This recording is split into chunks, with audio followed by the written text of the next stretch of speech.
these is to get your guys' best tips, your best practices, any of your general experience that you have, and put that out into the affiliate owner universe, because as we all know, that can be a lonely place to be. And I think it's helpful to hear from those who have come before and found success. So first off, we'll just start off with name, affiliate name, where you're located, and how long you've been open. So I'm Katie Hogan. My affiliate is Megawatt CrossFit. I'm in Pleasanton, California, and I've been open since 2017. Bryant, why don't you take it? Bryant Powers, Honolulu, Hawaii, CrossFit Oahu, and I've been open since 2006. And then Jason. Jason Mack, CrossFit Echo Park in Los Angeles, and we've been open more or less since 2012. And Alex. Alex Konecki, CrossFit Chateau. We're in Woodinville, Washington, and we've been open since 2016. Awesome. And then Adam. Adam Gelfand, CrossFit ATR. We're in San Diego, California. And we've been open since 2011. Right on. Well, thank you guys all for being here. I'm really looking forward to hearing your expertise on what we're going to dive into. First off is sort of, I don't know if this is a good title for it, but in my brain, I was thinking of it as like the member experience. And I mean that from beginning to once they're really into the culture of the gym. And what does that mean? That's a word we use a lot. So kind of want to kick it off with, what is the experience like for someone who is coming into your gym looking to join? So we'll take it aside from like the drop-ins, meaning someone visiting, and let's take it from the experience of someone who is very first going to be coming into the gym. If you want to back it up a little bit to any interactions prior to that, but really, what is the feeling? What are you going after? And that you can take that in a lot of different directions, but I just want to kind of get a feel for that. I know that maybe doesn't feel like a brief thing to answer, but just sort of a starting point. If anyone wants to go first, you guys don't have to go in that order necessarily. But yeah, just kind of curious about that. I don't mind popping in. All right. Yeah, so we always try and talk to everyone on the phone before they actually pop in, whether they book a trial or I call them first. And so just like a on the phone interaction. And then whenever we actually book a class, we always tell our coaches ahead of time who's coming to their class. And so they know what to expect. We always try and be there to actually greet them.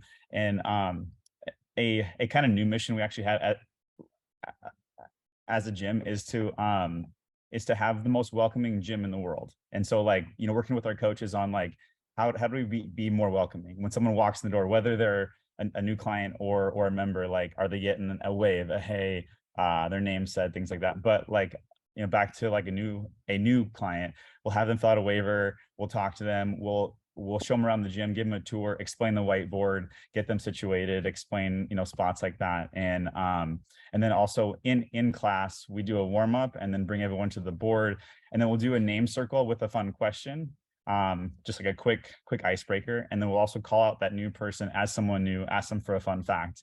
And so it's, it's all about like getting everyone like socializing and like connecting and things like that. And so that's kind of like, our goal for their first experience. And then we'll chat with them after class and obviously try and get them to sign up and talk through all those things. But awesome. I'm going to pause really quick and introduce Craig. We just started.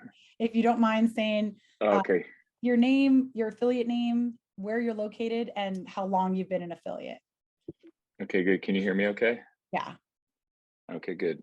Then sorry, I'm the last one to dial in. I was literally sitting with a new affiliate owner out in front of the gym talking. I looked out at my time and I think in my calendar notification. So I apologize, everyone. All good. Craig Howard. I own Diablo CrossFit. We've been around since 2005.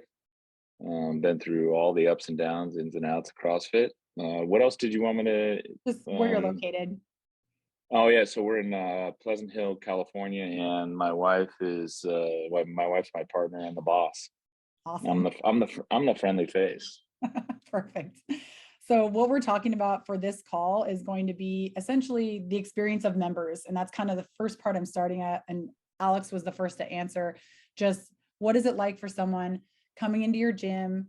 They're looking to join. What is it like for them in that initial? And that can be a long answer. So we're going to dive into different avenues, but Alex kind of just gave a sense of being the most welcoming gym in the world being their goal. So I was going to see if anyone else wanted to kind of add their take on that and what their gym feel is. Oh, yeah. So, I mean, I'll echo, I mean, what Alex said is, I mean, that mission of being the most welcoming gym in the world, I think is everything. And we have what we call the rule of three, where it's like, you should be using somebody's name at least 3 times. And whether they're in class or they're in an intro, I think it's very easy to forget, especially someone who's coming in for the first time who maybe has never done CrossFit, is how vulnerable of a moment it is for them to walk into the gym, and a CrossFit gym no less, which has a reputation as being like really serious. And I think it's very easy for us to forget that after working out or spending our lives in the fitness industry. And for us, we remember that. And that just really piggybacks on what Alex said, is just recognizing and acknowledging that vulnerability. And people seem to respond to it. I chose all of you specifically because some of the questions I asked about why you think you found success, and some of the quotes I pulled from what you guys said, like something Alex already talked about, being welcoming. Jason, you talked about interactions versus transactions, right? That you're a gym about interactions. And also you mentioned welcoming. Adam, you also talked about being really responsive to inquiries, which I thought was important, and others mentioned that as well. What does it mean to you if someone's reaching out in any whatever way, you know, Instagram, they filled out a form online, they left a call, sent an email. How is it that you get them to feel like they're already being welcomed in? Yeah, so no matter how it comes through our funnel, the first thing I always do is send out a text. And I just found that, like, you know, phone calls sometimes are hit or miss. People screen a lot of calls. So if they see a random number come up, it's whatever. So I always shoot a text first. I usually wait 24 hours to follow up with a phone call. But I like to text them, you know, within a couple hours, depending. Sometimes we get people that reach out like 3 in the morning, and obviously like I wait till like 8 a.m. to respond back to that, even though like there's a part of me that's like, I should probably message them right now, they're awake. But yeah, so going back to like, you know, once that comes in, I shoot them a text, kind of like feel them out, like, hey, like, thanks for reaching out. How can we help with your health and fitness journey? And, you know, I try to get a little bit of information from them, whether they're an extreme CrossFitter or they're very new to fitness in general. I noticed that like if I do ask too many questions in the initial like couple transactions, they kind of fall off pretty quick. So I try to be brief as possible unless they start giving me information. I know like they want to like feed it. Because at first, sometimes I'd be like, you know, have you done CrossFit before? Or is this your first time? What kind of sports or fitness have you done in the past? And some people don't want to like answer 1,000 questions, even though like it's good information gathering for us. So I try to get a feel for like what they've done. And then if they're new to CrossFit or if they've told me they've done CrossFit and the next question is like where, and they say Orange Theory, I'm like, okay, cool. Like I need to make sure I don't put them into a day with snatches or clean and jerks. But essentially I hone in on like where their first free trial class is going to be. If they message me and say like, hey, I'm ready to get started in CrossFit, never done it before, I give them 2 options. Like, hey, you can try a free class out, or we can jump right into foundations, 2 private 1-hour sessions, and just try to have like a personal connection with them. And then once like they're in the door, you know, I do try to do the same thing, like connect, like, oh, what do you do for work? Like, you know, family, do you live around here? And just like have that like personal touch. One thing that we implemented this year that I thought has been working really well is we have ambassador team members. And I stole this from another affiliate owner. It's not like my idea, but essentially there's dedicated people that come to every class time. So I have a 5 a.m. ATM, a 6 a.m. ATM, you know, for every one of our classes. And essentially I'll ping them like, hey, there's a drop in for your class at 5 a.m. Her name's Katie. She's done CrossFit for 20 years. You know, she's new to the area, looking for like some friends. Just kind of give them like a brief down low. And then when that new face shows up to 5 a.m., our 5 a.m. person like, hey, like, are you Katie? It's great to meet you. And like, they're like, you know, they kind of have a spiel like, I'm not a coach. I'm not an employee of the gym. I'm just a member here. And I just want to help, you know, integrate into class. If the coach is busy, you have a question where like barbells are, where anything is, like I can help you. And just kind of have like an extra friendly face. If I try to be here for a lot of it. The coaches are really friendly, but it's just one extra like layer of essentially protection to like make sure that they get a good experience. Little personal touch there. Yeah. You guys have a class going on right now? No, we have open gym. Can you hear it? Is it too loud? Yeah, no, it's all good. I'm sorry. Yeah, tell them to get out. Just kidding. Don't do that. We'll get into that. We'll get into Jason's feels on open gym in a little bit. Greg or Bryant, do either of you guys have anything you wanted to add in terms of new members coming in? What's the experience? What's the response like? I love this topic, and you just have to shut me up on any of this stuff. But I was also gonna say you should give in to your worst desires and text him back at or them back at 3 a.m. We have like a person that handles all of our like correspondence, and I'll jump on our text system and I'll be like, "What are you doing up?" This is Brian at CrossFit. I'd like, dude, I will roast people in there. And then our admin will get on there and be like, "Why are you doing that?" But yeah, we kind of make it first very simple to join. I want everybody who's interested to be able to join within 24 hours and get to a class if they want to. So whether they're coming in from any of the intake sources for, the Instagram or say a web form or walk-in or whatever, it all kind of goes to one area that we capture it, which is like a program called a CRM program. And we make it pretty simple from the start. And what we do, which is a little different sometimes in some places, our area code is 808. So we have 8 days for $8. And to get that, people have to fill out the waiver, which gets their credit card information in there. And then we get a little more like side information on them, which you were talking about earlier, like, what are you doing? And we try to figure out if they're basically like an advanced CrossFitter, like a medium or fit person, or somebody who's brand new. And through that, we talk to them very differently. So if somebody's new, we're like, hey, your job is to go figure out what you're not knowing in the class. And then we help them at the end of that, like whether they need to do personal training or not. But yeah, the classes have got to be fun. It looks fun in the gym. There's not like a tumbleweed blowing through. People greet them right when they, get to class. We're hyper specific on following up with the text. Like I love text systems. So if somebody buys the 808 and they don't come the first day, we follow up and then we try to call them and be like, hey, when do you need to schedule? A lot of people, they can't get started right away. So then we'll extend that. And then, yeah, if it's an advanced CrossFitter, because we're in Hawaii, so a lot of people move out here, I'll go right into like just digging into them and having a good time so that it's hard to change gyms. So they feel right away that they're at home with people with that. And I can get way more specific. I just don't want to go off track here with automations and all that stuff. So. I was gonna say, you've got a balance of real people and your automated or your chat GPT responses, right? Well, you automate things to give the response that when I was the only coach, like when I started way back in the day, it was only me. I could easily juggle, they got the Dunbar number or whatever. I could easily juggle everybody in my head and knew what their jobs were. And if they missed, I knew who I had them in my phone.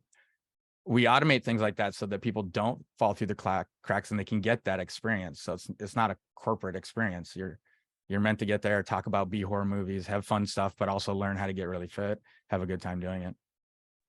Brian, were you just on the podcast, Katie? I don't know if I missed that earlier. Yeah. Okay. It's all coming together now. Thank you. Yeah, Bryant's one of the mentors for CrossFit's new mentoring program. And so not only is he an affiliate owner with a lot of experience, but he's also been doing a lot of mentoring. And so that's a big reason why I want him on these calls. But yeah. Is there a way to, I know we're here helping other people, but I'm learning from all of you, to provide some context, not that it's the be all end all, but just kind of like membership range as far as like monthly members. If you're comfortable sharing that, can we share that to offer some context? Everyone's welcome to share whatever they're comfortable with, just knowing that the call is being recorded for the West Coast Instagram and YouTube page. So you're also welcome to pass. Like I told everyone on these calls, I'm not going to disclose any of the information that you each sent to me. But if anyone's like, hey, just for context, this is the size of my gym and this is how many members I have, you're welcome to do that. But you also don't have to feel weird if you'd rather not. Yep. Totally fine. Cool. Just for context, we're about 220, 230. And our challenge is there's a big difference between that and 150. And so like hearing the automations from Bryant and stuff like that is kind of where we're trying to learn as we continue to grow. Yeah, I think Bryant is one of the people I consider to be better at that than others. So if we want to go down that rabbit hole, we definitely can. Something I was curious about, and we could piggyback to that if we want to, is just sort of like, I think culture in the gym is something that each of you knows exactly what that feels like. And you know what that means. And I think a newer gym owner or a gym that's struggling or an affiliate owner that can't always be present for one reason or another, that is a giant gaping hole and it affects the staff and it affects the members and then it eventually affects bottom line. So, you know, call it culture, call it community, but I don't mean just like, you know, a barbecue after Murph. I mean so much more than that. And I think you guys have your pulse on it. I don't know if that's something you want to jump in with, Craig, first, since you haven't got a chance to speak yet, but. Oh, you're still muted. There we go. Regarding just on the intro topic, we take a little bit more passive approach and make it more of a barrier, almost a barrier to entry or scarcity. We require everybody that comes into this gym to do a no sweat intro. So whether you're an experienced CrossFitter and you're coming in to change gyms, or whether you're dropping out of town, or whether you're new to CrossFit, we make them do a no sweat intro. It's 15 minutes. It's a tour of the gym. We get pushback on that. People are like, well, you know, I just want to sign up for a class, or I just want to, you know, come in. But everybody that comes in goes through that tour, and that tour basically walks them around the facilities, talks about what we have here, tells them how class works, how you sign into class, how the beginning and end of class goes, where you find equipment, all of those things. Everybody that does that tour walks away going, oh, I'm glad I did that. Because no one wants to be we found that no one wants to be the dumbass in class. And that helps make people feel very comfortable. Everybody that starts here at Diablo starts with, if you've got no CrossFit experience or less than 6 months of CrossFit experience, we require everybody to do a six PT startup. And it's $298. Everybody has to go through that. And we found that when they do that at the end of that, then that's when we allow them to attend class. And again, one of the things I preface that with, and anybody that does the tour with, is, look, when you walk into class, you want to be able to know when the coach says, hey, we're going to be doing, you know, hang power snatches, you want to be able to know what barbell to get, what the grip is on that barbell, and what way you're going to probably, you know, start with when you do that workout, and how to scale that workout. And you're going to get that in these 6 PTs. You don't want to be the person in class when there's 15, 20 other people in class, where the coach is having to spend 10 minutes with you while the rest of the class is looking at you trying to learn this in class. And that usually helps cement it in the mind of that individual. But creating a little bit of scarcity through that 15 minutes no sweat intro has been, I think, for us a really excellent filter in creating quality members in our system.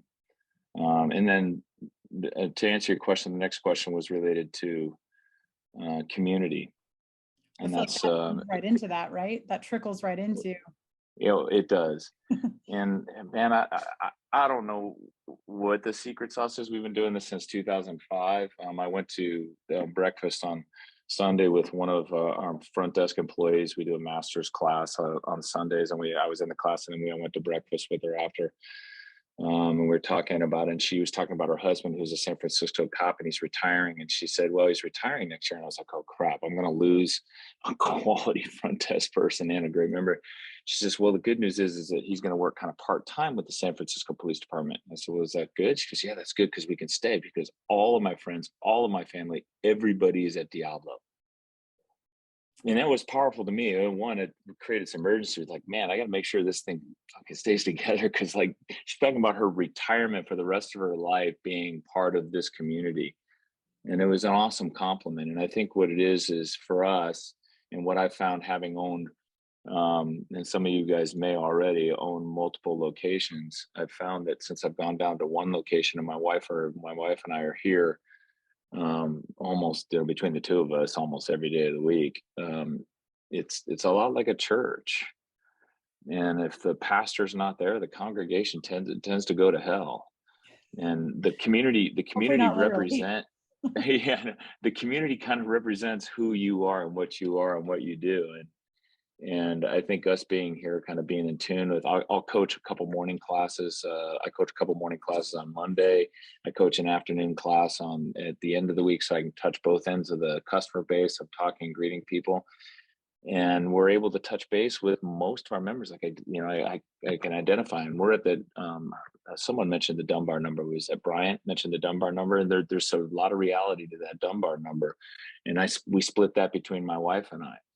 And Diablo has, we're at like 465 members right now. And that's a number that you know, and I had the privilege of being at a conference with CJ Martin, and then who else was there? Lisa Ray from CrossFit Flagstaff, and then CrossFit Roots, Nicole Christensen. It was just really cool. It was a real privilege to be there and listen to them. And everybody kind of agreed that like 400 is the number. Like you start to get above that, and it's a whole different business. And it's true, because it's hard to keep track of people. Like sometimes I'll pull up a mind body report, see who hasn't come. I'm like, son of a bitch, I haven't seen that person in 30 days yet. Can't believe it. It's harder to keep track. So retention starts to become the issue as you start to get over that number. But who is at the head? 265. Jason. Oh, no, not me. No, I've got like 220, 230. Right. So okay. So the first 100, you guys know this first 100 are the hardest. And then the next 100, it's easier because you got 100 people already talking about it. And now you guys are at the 200, 250 number, and you keep doing what you're doing. And now you've got 250 or 265 people talking about it. And the next 100 people come a lot quicker. And then it's making sure you've got all the coaches, you got all the classes, you got enough space. Holy shit, you got the space. And for us right now, and that's why I say, so we create a little bit of a barrier to entry. I don't want to be any bigger than this. This is what we have now is just so nice. I've got a great group of people. I'm on a great group of people. The community is awesome. And it's just a knock on wood, man. Yeah, really. It's the beauty of a CrossFit affiliate. So you guys are well on your way as well. So like knowing that there's going to be some people out there that are like, wow, these are the problems I don't have. But I want those problems. How do I get myself there? Obviously, that's a whole loaded question, and we could go a whole nother weight on that. But this idea of a barrier for entry, I'm curious how anyone else feels about that. If they have something similar in terms of that process of making sure they're a fit for the culture. I fear many struggling affiliate owners, and you guys may have either experienced this at some point or you have witnessed it in people you know in the community, where they're like, I'll just take anybody. I'll let them come in for free. I'll let them, skip the PT. I'll let them get right into, and many of you maybe would feel that this is a mistake, even though they're just seeing them as that's how I can keep the lights on. So I gotta bend here. And if anyone wants to take that, either, a personal experience or things they found around that, that having some discretion as to who is into the community will really end up paying off in the long run. You know, what's interesting is I was listening to Craig, and he was like, we make people do 6 one-on-one sessions for, essentially $300, right? And which is a great deal. And I'm like, gosh, what happens if somebody's like, hey, listen, I just can't afford that, which is a thing, right? $300, not everybody has that. But now knowing how many members he has, it's like, it's okay. From a business perspective, that's how he serves his members. And we do require foundations as well.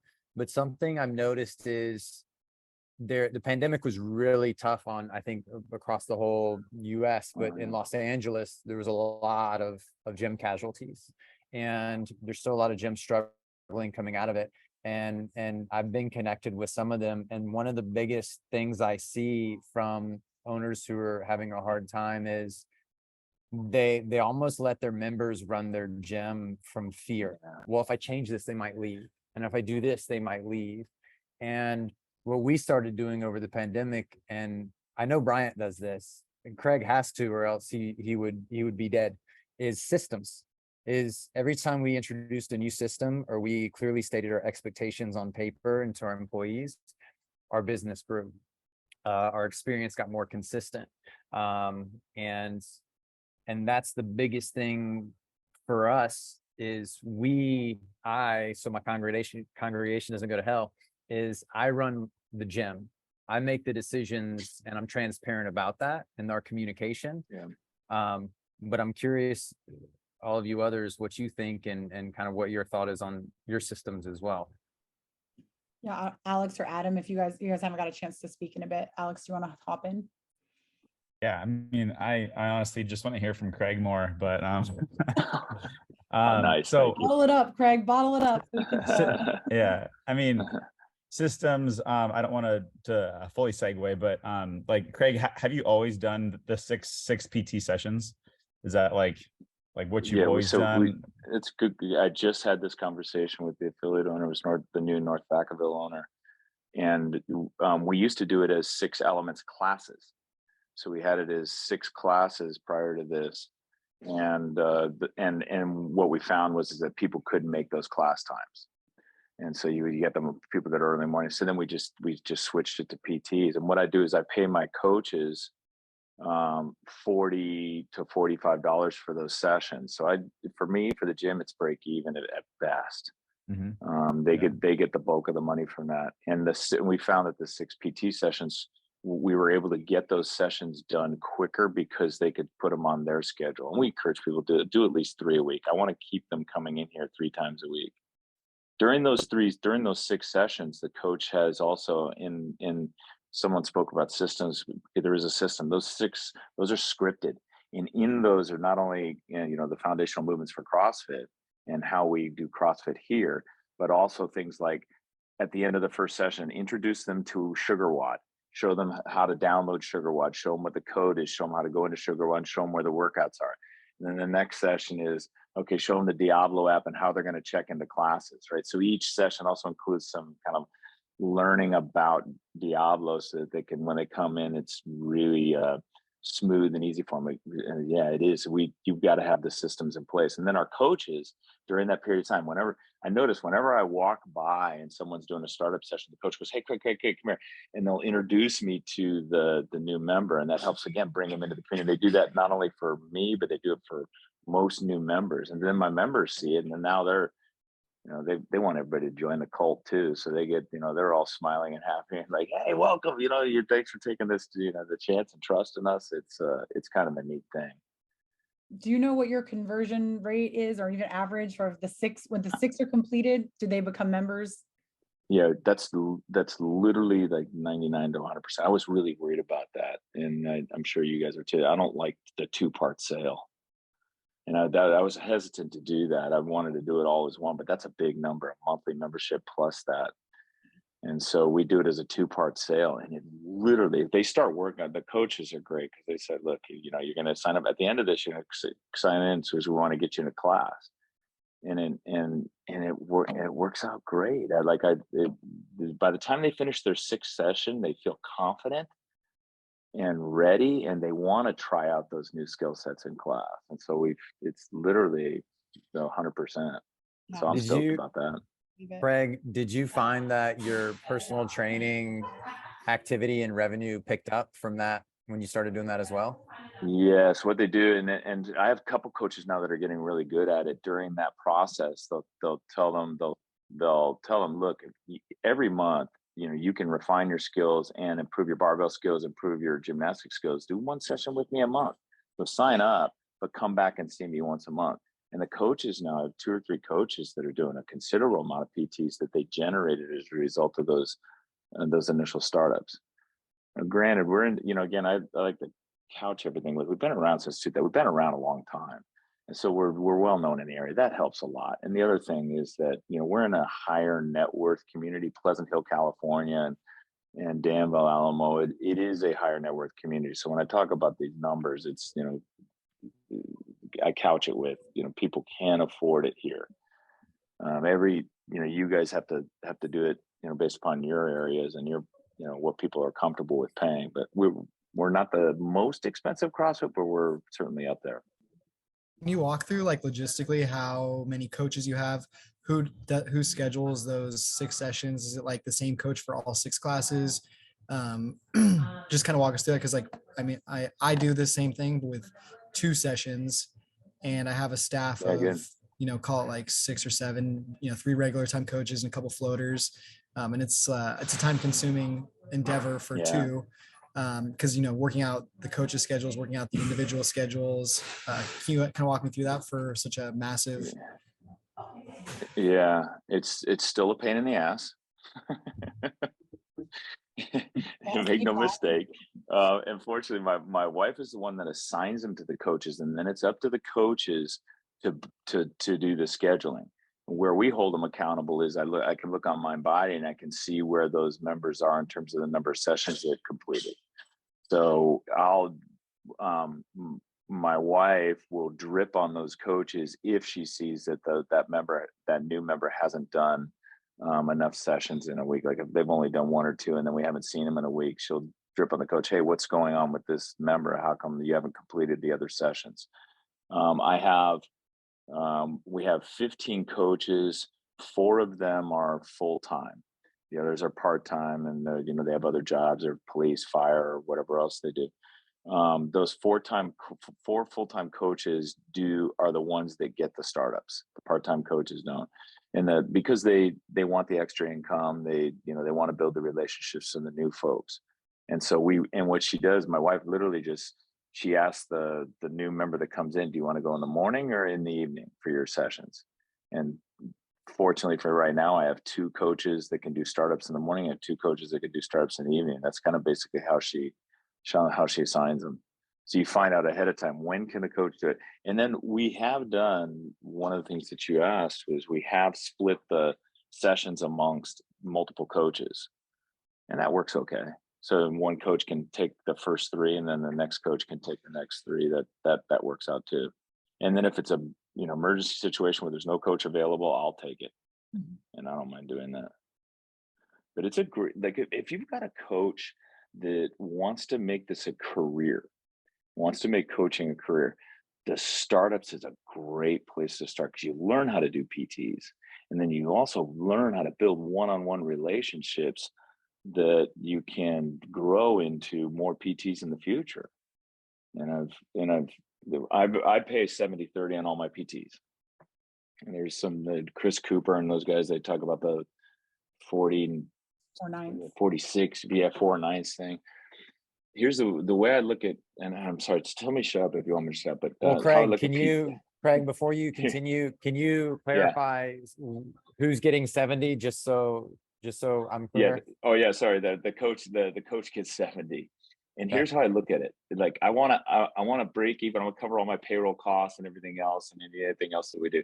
I want the coach to make money on that. And the reason is that's a major income opportunity for my coaches. I don't pay as much. I can't afford to pay them a lot for classes. The business model doesn't work that well. So I give them an opportunity to make a lot of money on skills clinics, coaching, private coaching, and then also accessory programming. So they'll do accessory programming, give them stuff to do to get better at certain things, written accessory programming. But I pay 70% and 30%. Here's why: because if they do a session with my coach, 1, now they've gotten better, so they want to stay here longer, and 2, I've got another hook in them, like, so that I retain them longer. They're a better member and I retain them longer. It's a great equation. So I'm willing to make that kind of investment. So if they charge $100, I get the gym gets $30, and my payroll costs are probably 20. So I make $10 on a PT. I'm not trying to make the money on the PT. What I want is that member to continue to pay their membership fee every month. I focus one of the things I did about 3 years ago is kind of focus 100% of my energy on memberships and retaining those members. Like, this is a subscription business. If I can grow that subscription business, I'm done. If they do PTs, if they do skills clinics, they do all that other stuff, that's great. That helps that membership stay longer. So those sessions have to be really, like, I know a lot of trainers that roll their eyes when they have to do an intro class or an intro session, because likely they're not getting paid very well for it. And in addition, they're not seeing the opportunity there. When I went full-time into coaching, all of my personal clients that helped me pay the bills came from the way I taught class. They were in my class and they were like, I want more of that. Can you teach me this skill on the side? How much can I pay you? And it was like, it's all about getting those interactions. So if you have trainers that are really not interested in doing those one-on-ones, try to get to the heart of that. Is it simply like, it's just not worth their time because of what the pay is? Or is it they don't like being around people? That's a big one, that you don't want them in front of those people in the first place. But like, you've got to find a way to get them to see that as the opportunity that Craig's talking about, for income, sure, but because of the relationships, like building those relationships. You get to be the first face that makes this person feel comfortable, feel welcome, excited about CrossFit. You get to inspire them to be here. So like Alex talked a little bit in one of his responses to me about sales and how he gets his coaches to do sales. Like, that's effortless if they're just being that person. Am I right? I mean, it's just part of it. Yeah. Yeah, I want to add some, and it might be awesome to hear from everybody, kind of like how they do on ramps or new people, things like that. And so, we've gone from doing one-on-one on ramps, of doing 4 sessions to not. We kind of stopped during COVID. Obviously, a lot of gyms might have, or just things got weird. What we do is we want to have everyone come do a class as fast as possible, like a free intro, and then kind of work through it from there. We have one evening on ramp that's optional for a new member, Monday nights, but we don't. And then anyone that needs a lot of extra support, we're gonna push them to do some one-on-one training. But like, we're kind of like hands-off foundations as of right now. There's no right or wrong, I don't think. There's no absolutes in this. Yeah, but I mean, CrossFit and CrossFit NCR does exactly what you do, and they do it very successfully. I don't understand how it works and how they make it happen, but they do very successfully. When you spoke to a lot of awesome things, Craig, like you don't want that one person not knowing what a snatch is in class. Everyone's watching them. And so, we've worked with our coaches around this as best as possible. I always lean back to, should we start these on ramps again? Should we push these again? And so, like, it's always in back of our minds. And what I love about hearing Craig talk about it is like, through COVID, our membership dove a lot, and we're in like King County, Washington State, and a lot of you guys are in California. Maybe it was as intense there too for COVID and stuff, but things dove, and so we've been a little bit desperate to get up. And we last year hit over the 200 mark for our first time, which is amazing. And it dipped a little bit the past few months, but we're back at like 205, and that's not counting punch cards and things like that, right? There's like 15-20 punch cards, but like, and so as we're there and safe and strong, we may in the future again start doing on ramps, because that does help make it more sticky. This is just going to like affiliate owners, right? This podcast and stuff. Yeah. Cause it's like, I try not like, like I try not like, not bite my tongue too much on this, but it's like not everyone's going to stick. Right. And so that's kind of like, someone that's gonna be motivated to make this happen and to like want to learn CrossFit is gonna make it happen. But there are areas and touch points to help them make that happen, rather than just like them off on their own. But me and Carrie own our gym, and we shadow classes as much as possible from a coach building perspective, as well as like helping give extra cues to members, but then especially those classes where a drop-in's coming, and like giving extra support, extra like help and things like that. And so we don't have the one-on-ones, but like we're as present as possible, as often as possible, where we're not going to be as present and doing that same stuff where we're everywhere for the next 20-30 years, but that's kind of like what we're doing now and what works. We're up to like 13 coaches, and so that was just kind of me throwing in there also like what our numbers are, kind of where we're at, how things work, and what we're doing currently. Yeah, I mean, so we also hired on Lasso. It's a marketing, awesome CrossFit kind of base marketing company that's helped us with a lot of leads from Facebook, Instagram ads. And through that, we started having a CRM like Bryant was talking about, where everything's all in one place. It's not on your phone. Members aren't texting you middle of the night about their year paid in full billing going through tomorrow, and they're asking you to like not have that happen or things like that. And so that helps a lot too. And so yeah, I mean, definitely like having systems, working with coaches on systems, even like a gym tour as a system. But I'll stop talking too much. We can keep going. Lasso is Sherman Merrick's. He's an awesome affiliate owner too. Yeah. Yep. Yeah. I highly recommend them as marketing help. We signed on last July, and like our leads like tripled most months. That's awesome. Yeah. just to kind of go back to Jason's question about like where people are at affiliate numbers. So I bought my gym 2 years ago. So when I bought the gym, it's been here since 2011. When I took over, COVID kind of had an impact, but we were at about 100 and I think like 120 members maybe. And it wasn't too low compared to where that was at pre-COVID. I think the most maybe the gym had was like, maybe like 140, 160, like that. But since I've taken over, we've increased members to about 240 reoccurring memberships. Wow. So, Nice. and like I follow a lot of these like podcasts and like, mentor, like I'm not a part of a mentor group, but like I follow all these people. I follow Bryant, I follow these things, and I take, the pieces that I think would fit well into like our gym and like things that I would be interested in doing. And I think, Craig mentioned like he has like the scarcity and like the barrier to entry a little bit higher to like have those special people. I kind of took a different approach, and I want the barrier to entry to be as minimal as possible for somebody to get their health and fitness in. And but I don't do that by like negating having a foundations or having an on-ramp style thing. But it's not a big money grab for us, right? Like we charge $160 for 2 1-hour sessions. And then we prorate the first month. So if somebody reaches out to me at the first of the month and they're like, hey, I'm interested, they do their free trial class the first week, then we get them into foundations like maybe the next day or two. And then by the time they're done with their second foundations class, it might be like, the beginning of the second week, their full month membership always comes out on the first. So they're getting a prorated amount. So I'm like, hey, look, like this isn't a big money grab. There's no initiation fees. There's no sign up fees. It's just a foundations. Then we pro your first month, trying to make the barrier to entry as minimal as possible, trying to like make your value of your dollar go as far as it can.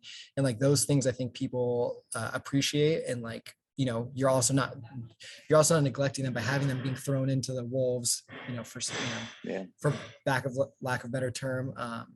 But I think like having those things is like a sticking point because it does get those people ingrained. They do like feel a little bit comfortable, and they did make a little bit of a financial investment to like get them, show that they're committed and like they're gonna want to stick it out. And to the same thing Craig had, like I think I've had maybe one person the past 2 years not continue on past the foundations, and I don't know like what happened, but they just kind of fell off the planet and never responded back to messages. So maybe it's a personal thing, maybe they hate me, I don't know. Yeah, there's definitely lots of ways to do it. I think this is really important for people to hear that. I think if they get inspired by any one of these and start trying it, they're going to have to find what works for their community. The one inside the gym and the one outside that they're trying to pull from, right? I think something, Katie, man, I'm loving this. You guys are amazing. One thing I've noticed is no one's like, CrossFit is great. I love the methodology of CrossFit, and I think the community is extremely powerful and it brings people back. But in my opinion, people walk into CrossFit because maybe they're interested, maybe it's close to them, but that's not going to make the decision for them. It's what everyone has said in here is they connect with the people, whether it's through the 6 one-on-one sessions. I still don't know how the hell Craig does it with 400 and some people. It's remarkable to me. But it's like mind-boggling. But everyone, even like Bryant, before we started recording this call, was like, they've got things set up for drop-ins. Like they're connecting with their drop-ins. And it's like, that's what, all the numbers, I think everyone here is over 200. And it's like, because they're finding ways, and Craig on scale, to connect with these people and make them feel like they're a part of something special. It's like, and I firmly believe this, and I tell our coaches this, people may think they come here because we coach their squat really well. It's not why they keep coming back. They keep coming back because we've invested in them. They feel special, they feel valued, and they feel seen and heard here. That's why they continue to pay their money, not because we coach their squat well. It's so true. That's exactly why I chose all of you. And there's a lot more people that are doing this as well. But one of the things Craig mentioned was, why are you successful? That was the question. Was he wrote emotional IQ. So I'd love if he wants to draw that out a little bit. I know a big reason why Bryant is successful, because he talks about all these different things he has organized and balls in the air, but it all comes down to these human interactions. He's got it all organized. He's got the whole year mapped out, what everything they're going to do, from the workout of the day to what's happening that weekend, to how they're going to send out the text to let everybody know and remind them, and how's it going to which kind of person, like Bryant, correct me if I'm wrong, but like depending on the person's response, like to how much experience they have, or if they're new, or if they're a drop-in and they have some experience, they're a drop-in that's been doing CrossFit for 15 years, your interactions are tailored exactly to that, right? What kind of inside jokes you use, what kind of, probably even down to the emoji you use. Some You're good memes. dialed. Yeah, your memes, exactly. But then people are like, I want to go back to that place because not only did I get a workout in, right? But it's fun. They're good people. They're, I think, it's about providing the best service that you can where people have a memorable experience. And if they ever move away, they're like, oh, that was the good old days. Or if they drop in, they're like, this is the most amazing thing that I can. And if there's newer affiliate owners listening, it's like, I just think if you're starting to work out, you just do the basics and you be consistent. You don't have to follow like a CrossFit Games workout plan. And it's like that with affiliate ownership. So you're going to hear some pretty unique high level stuff, but you just work on providing the best service every day. Hey, is doing these 6 sessions going to be a better service for our members? And you can experiment with that and get it in there. I got mentally abused when I owned 5 affiliates at one time, and that's what made me become very structured. So right there with you, brother. That's what forced me to kind of go down the rabbit hole of being hyper organized, because there's only so much brute strength you have, but it was always about providing the best experience possible. And we did what Craig is doing for years. The only reason we changed during the pandemic a little bit, and we brought that back. And, when people come in, we try to give them, hey, you should do these sessions of PT. You should do this. Or sometimes there is some people that can go right into class. And that's why for us, at least, it works to have that first week to kind of get to know somebody and see what they're confused about and help them with that. But I bet, just listening to the folks that are on this call, that every single person here has had a member come back from traveling and said, I appreciate this gym a little bit more than I did before I left, and went and visited other CrossFit affiliates. Now I want my members to come back and say, hey, I went to this affiliate. You need to do what they're doing. I'd love to hear that too, but I rarely hear that. I want, what's cool is that means we're in touch with, it's that emotional intelligence. We're in touch with what it takes to create that best hour of the day for these guys. The warm up before class, the cool down walk after class, the introductory sessions that gets them ready to be in class with the members, the cleanliness of the gym, all of those things that an affiliate owner needs to just, I know when I walk in, I see it disorganized in here, I'll start clean up, and then I'll get someone to help me kind of organize it, because I want them to walk in. I want members to walk in and see, hey, everything's in its place. Barbells are where they should be. The 45s are where they should be. The TheraBands are where they should be. Because then when they travel and they don't see it, it frustrates me. And I want to make sure that it's nice to see other people with the same kind of emotional intelligence on those types of things. That's the difference maker. That you keep doing that over and over and over again, and your business will grow. Well, like on top of that too, Craig, it's like you and your wife own the gym. You have over 400 members. You have full-time coaches, part-time too, and you're there. Yeah. Like you said that when you first hopped on, like I'm just like the member experience guy, or you had said something about like I'm just here to chat with everybody, or things like that. Like you're present and like smiling face. Yes. Yeah. Like you're like that's what's important. And while a lot of us want to get to X amount of members and then like be able to like kind of turn off or like go on vacation for like 3 months, it's like that's when your membership like might like drop way down. And so it's like, I mean, that's like key. It's like it's the experience. The experience is definitely like everything being organized and clean, and definitely vacuum your gym every day if possible. But like it's about connecting and knowing everyone's job, and about caring, and like just getting really, really connected with everybody. So yeah, I wanted to hone in because everyone's talked about that. Everyone here is obviously really really present in their gyms too, and so that's like the number one thing is just being present. And so we've gotten to have 13 coaches. They're all part-time. No one's full-time. We have like a part-time manager, but me and Carrie, like like run the gym like ourselves. We're both doing it, like two main owners, right? And so but we're, you know, I'm losing like I'm my thought process here, but like we're as present as possible. We're here as much as possible, and we've gotten our coaching staff up that high so that we can float and like make everyone's experience even better in classes. So yeah.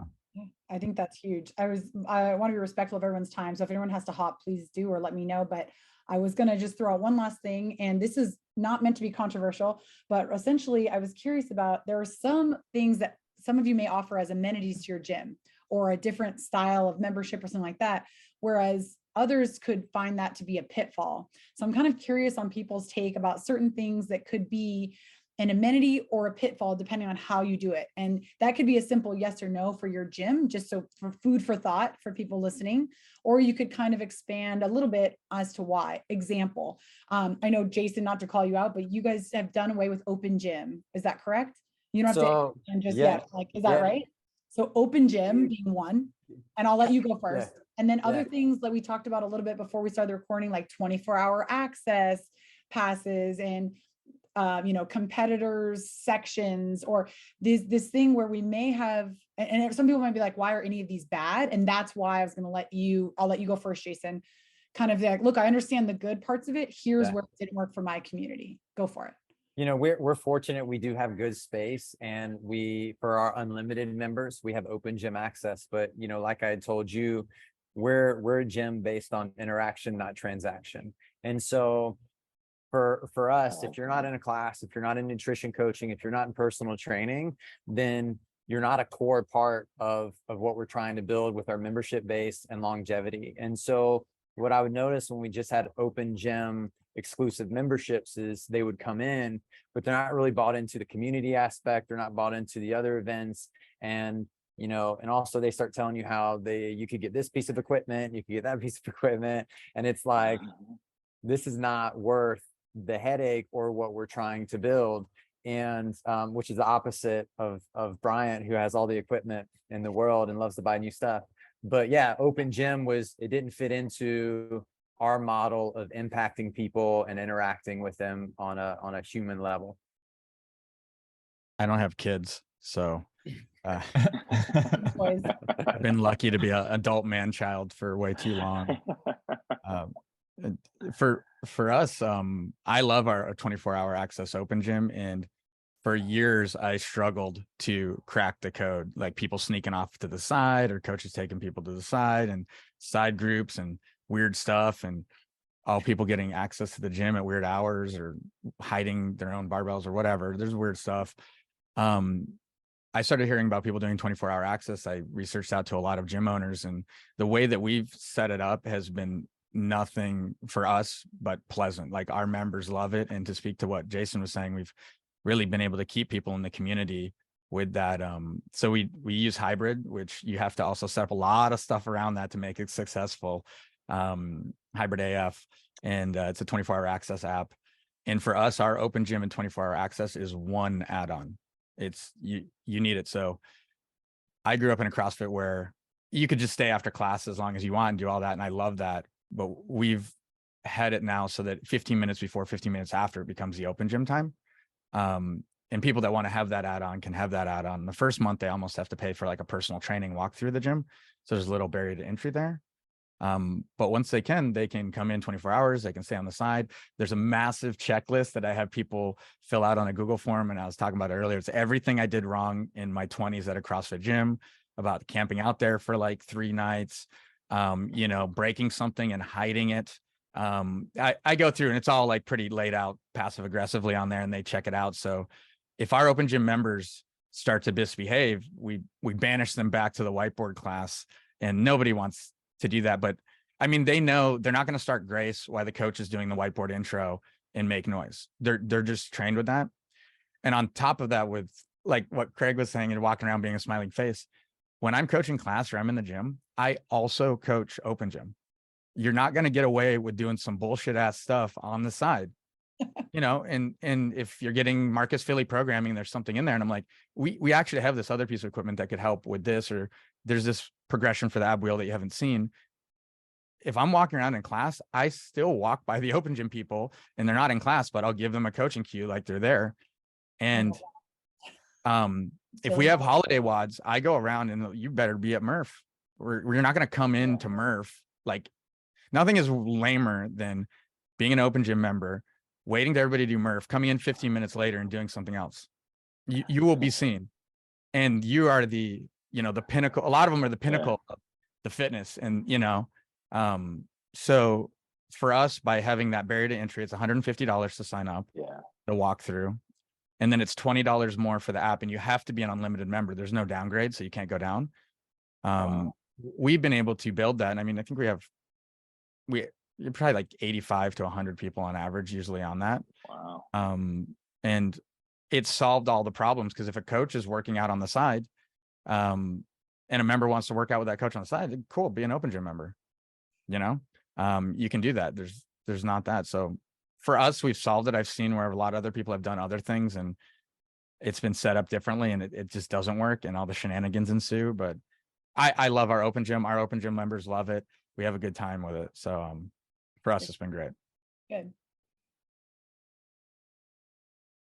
We're working on making 24/7 access like happen at our gym, and so we've been looking into it and stuff, and getting that whole plan ready for our gym, and so we're super open for open gym stuff.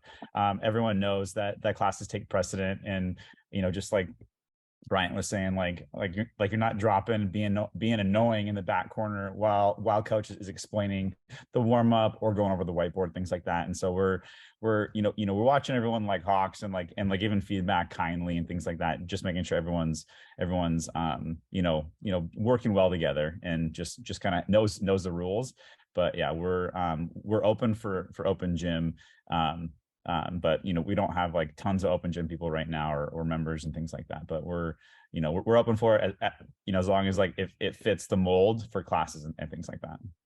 To jump back in shortly, I mean, I made the decision. I always think like, what's good for the gym, what's good for the coaches, what's good for the members.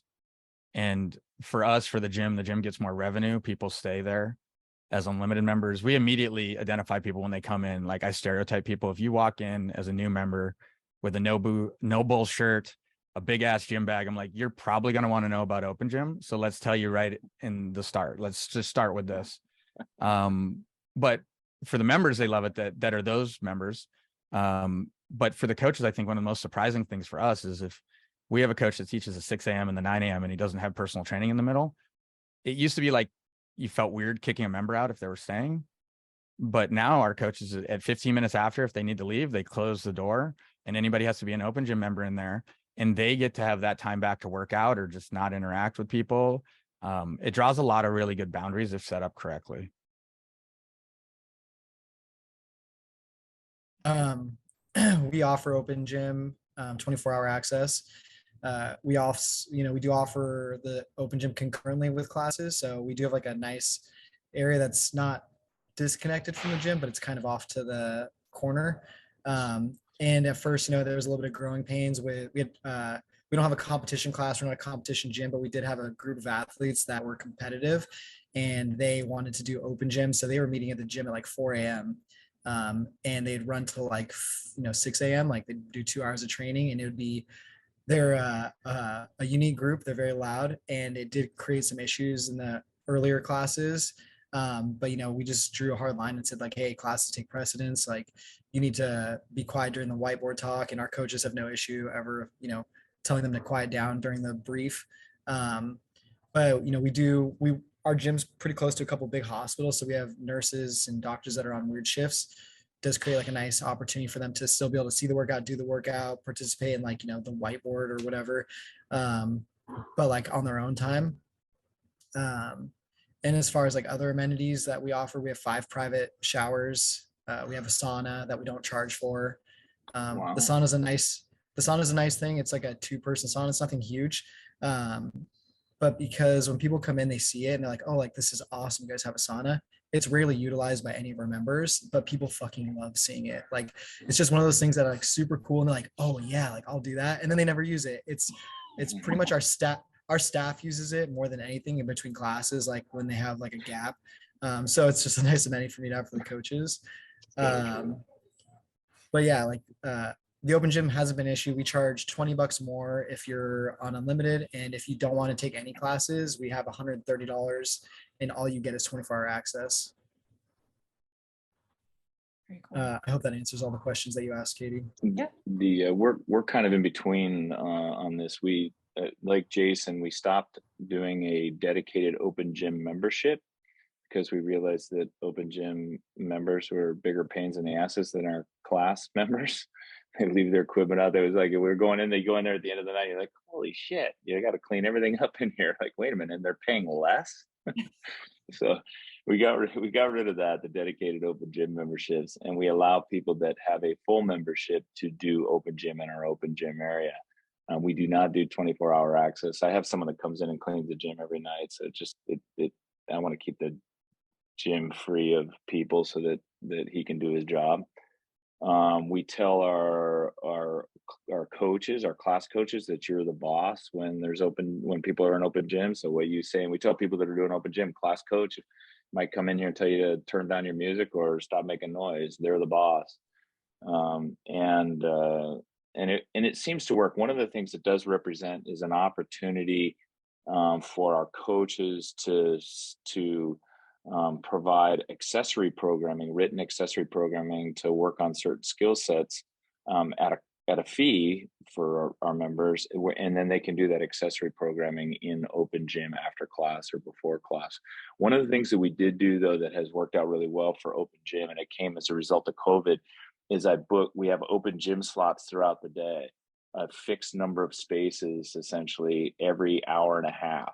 So there's like 10 to 12 spaces that are available for open gym, and we make people check in for that time and adhere to that time. That way I know that an open gym at 4:30 to 6 p.m. isn't going to get too crowded. I know I'm only going to have 8 people in there during that period of time.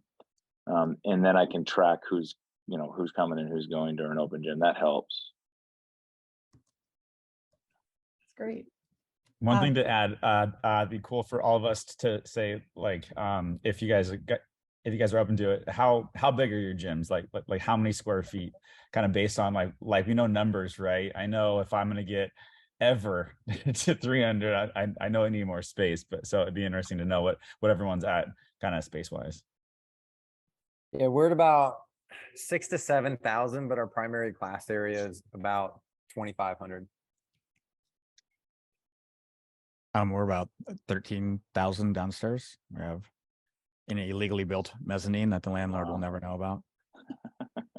I don't know if Bryant, I mean, he might have said it on his podcast, but how many members do you have, Bryant? We hover like 290 to 310, and we try to upgrade as many people to unlimited, because like a 8 times a week member is like half of an unlimited member revenue wise in a way.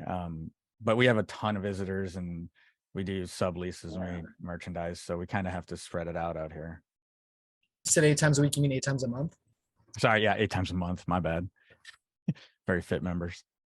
Yeah, we have 240 members, in our gym's 6,000 square feet. I don't know the exact square feet of actual like training space, but bathrooms, open gym kind of take up some of that too. But it's pretty big. Not 13,000 square feet, but it's decent size. We have about 130 to 140 unique visitors a month, with usually about 10 of those being full month memberships. And so there's always a lot of stuff going on. So that kind of adds to what I would consider what we're dealing with people. Dealing with sounds negative. We're at 12,000 square feet, and our main gym floor is about 5,000 square feet. The number that I've kind of based on, and Bryant probably knows this too, based upon his owning multiple affiliates, I've kind of, the number I've come up with is one member. The maximum is like one member per 20 square feet. 2,000 square feet, that's like, it's like 100 members. 6,000 square feet, that's like 300 members. It's like that's kind of the number in that range is where you can kind of be. So in terms of thinking about growth, if you want to get to 300, 400, kind of what you need to have. And then Greg Glassman said at the very beginning of like 2009, I went to a conference and he said, someone asked, when should I expand my gym? And he said, when your members bitch and complain for about 6 months, that's the time to expand. And he's kind of right. He is right. I mean, it's like, you guys, if you do it, you guys know, hey, we need this class, we need that class. You respond right away, man. It's always too soon. Regret it. Yeah. And we're at like 5,000 square feet, probably 3,500 to like 4,000 like usable class space and stuff. And yeah, what Craig said about like the feedback from members, like the loudest member is never the thing to change, right? I don't know, like we definitely Yes. saw that like through COVID. It's like watch out for what's loud and like the feedback, and make sure it's like collective for the community and not just like one person wanting something. I mean, it happens in every situation. So That's so Yeah. good to remember. Don't listen to the loudest voice. Go for consistency. Yep. I think Jason Khalipa says it really well, where he's like, are you listening to some of your members or the sum of your members? And I like that. and that's true. And there's some people where literally they'll come up and they'll be like, well, this and that and that and reservation. And I'm like, you have to evaluate if this is the right place. Like maybe with where your life is right now, there might be a gym that would better suit you, you know, and there's power in that because there's too much stress and other stuff. My gosh, there's been so many like helpful. Go ahead, Adam, one more. Yeah, if you don't mind, one more question for Craig. With a gym of your size, facility-wise and member-wise, can you kind of go through like how many classes you offer a day and how many members are allowed to take a class and how many coaches you have coaching each class, depending like if it's dependent on class size or not? You know, our class limit size is at 20 members. Our average class size probably runs around 14, 15 is probably the average. We've one coach per class. For Murph, we'll bring in 2 coaches per class. You guys know, because you can put more members in there. We have our classes are 5, 6, 7, 8, and 9 in the morning, and then again, or 5, 6, 7, 8, 9, and 10. Sorry, and then noon. We take a couple of hour break and we go at 3:30, 4:30, 5:30, and 6:30 and 7:30. So pretty full day classes. We're open. This is a big thing, and I encourage all affiliates to this: is try and be open both days on the weekends. Members are busy. We find they've got jobs and that they can't come in during the week. And if you can get them in on a Saturday and a Sunday, you got 2 days down for them. And on Saturdays, we have classes Saturdays and Sundays, we do classes in the morning and we close at around noon. So we're done. And I've got and I make the coaches. I tell the coaches, you got to coach at least one weekend day a month, and that usually makes sure that those classes are covered. But the Saturdays and Sundays, I don't know about you guys, but Saturday mornings is like church here. It's crazy how many people are. I come up and they're all sitting out front talking, having coffee and all that stuff. It's amazing. It's such a cool experience. And then Sundays are great too. So, but yeah, I think that answered all of your questions.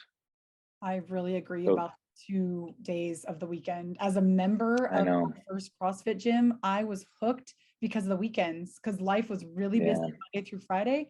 Even though I was single and living alone in LA, I could barely get to the gym 2 or 3 times a week, but I was there for 2 hours on Saturday, 2 hours on Sunday.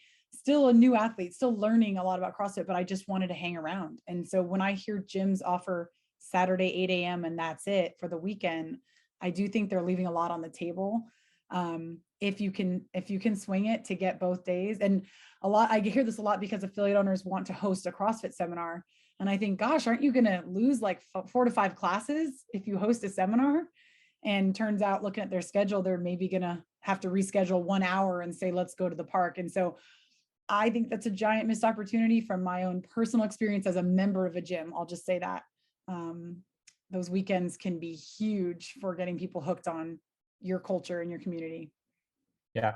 So we actually stopped hosting Sunday classes like 2-ish years ago. And our reason, kind of just like Craig wanting the gym at night to be like calm and vacuumed and things like that, was to have like literally like a day of rest. And so we actually also started hosting a kind of live church sermon from like a nearby church on Sundays at the gym. And so that's kind of like our reasoning too. But like it's been really nice for us as owners having like a day like closed, and but our Sunday classes were busy, and so people did actually utilize that. And so I guess too, it'd be cool to hear who has Sunday classes, who doesn't. And with us moving towards 24/7 access, that's going to be allowed also on Sundays. But as far as classes, we're not talking about that right now. But yeah, you're right. It is definitely something that grabs attention, and we have leads once in a while ask about Sundays as well. And it's like, oh, sorry, we don't have Sunday classes, but it is what it is. But who offers Sunday in addition to Saturday, or both days of the weekend? Everybody. Yeah. I mean, We have a it's tough, man. barbell class. It is kind of like the sauna though. It's just on there. People go, yeah, oh great, I'm glad you got Sunday class, and then they don't come to Sunday class. But Sunday open gym is a good substitute. We have two of them. It's one of those things where if we didn't have them right now, I probably wouldn't have them. But also, if we had 24-hour access, I'd be like, hey, you could there's access for those 3 hours. But I mean, we'll never be able to get rid of them now. So we offer a barbell only class on Sunday. It's like a 2-hour class. And that's pretty well attended, but a lot of open gymmer, a lot of people that have the 24-hour membership also come in and utilize that. We have 7, 8, and 9 on Saturday and Sunday, and the 7 a.m. is the master's class, even though we don't card, and that's where all the saltiest dogs are. Carding, that'd be hilarious. Yeah, no, I'm like, I don't card. If you want to come, whatever. But I teach every Saturday, most of them, and there's some of our busier classes, and I think part of that's because we have a lot of vacation drop-ins and stuff like that. But it's great. I was going to add the caveat, but it was said already. I think whenever I talk to somebody that's a single affiliate owner teaching most of the classes, they're like, please God, let me have a break on the weekend. But yeah, I think if you can swing them, it's amazing. We always have a blast. And then people come in right after for open gym. Well, and you coached the Saturday classes, Bryant? I love it. That's what I've been coaching forever. That's probably why it's crazy busy too. I mean, our Saturdays are also busy, but that's awesome. I'm sure they appreciate it so much. If I could only coach, that would make my life a lot better, but I do have to run a good business to have a living. But coaching is definitely the highlight whenever I'm in there. Well, I feel like we might have to have a part 2, because you guys, this was so great. And I feel like we're only just starting to scratch the surface of questions and different things you all can share. But I just want to thank you all for sharing your insight and being so willing to do so from start to finish. It's been very helpful for me, but also hopefully going to be helpful to others, just to hear about your affiliates and some of your systems and how you like to do things. Each of you, of course, run things differently, which is a testament to how, as we said, there is no one way or a right way, but many ways that can work. And we all, I think, can learn from what each other does. And it sounds like also there's seasons to that, right? I've done this, we're not doing this, we might go back. Like that's important for owners to hear that too, that if you can be flexible, if you can sense and know that there are seasons for things, and maybe you're not an open gym now, but you may become one, or vice versa, just being willing to do that. But I'll be sure to tag all of your affiliate accounts when I post these. And just one more thank you, Bryant, Jason, Alex, Adam, and Craig. Thank you for your time. Yeah. Thank you for putting this together. It's very helpful. Awesome. Yeah. It's really cool. It's we got a mission, and that is to continue to support the methodology, and you guys are doing it. It makes me feel good to know that there's other people that are doing it with as much passion as my wife and I have in it. And you know what? We went in an entire hour and we didn't mention the CrossFit games. So thank you. It was nice to meet all of you. Yeah, same. Yeah, thank you. Yeah, likewise, guys. Thank you. Thanks, Katie, so much. This is awesome. Thanks, guys.